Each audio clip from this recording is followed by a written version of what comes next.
সংসদে 150 বছর বন্দে মাতরম নিয়ে আলোচনা হবে, এটা অত্যন্ত বাঙালি হিসেবে আমাদের শ্লাঘাবোধ করার কথা, তাতে কোনো সন্দেহ নেই।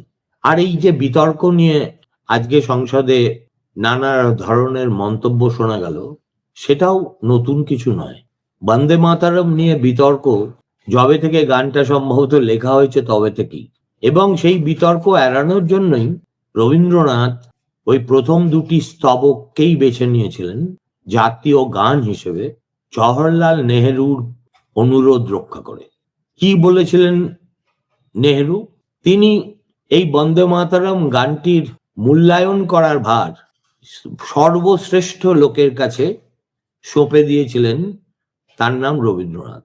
রবীন্দ্রনাথ যে খুব বিবেচনাপ্রসূতভাবে প্রথম দুটি স্তবককে নির্বাচন করেছিলেন, তার পিছনে যুক্তি ছিল একটাই, সেটা হচ্ছে প্রথম দুটি স্তবকে আমাদের মাতৃভূমির অপরূপ বন্দনা আছে এই কবিতায়।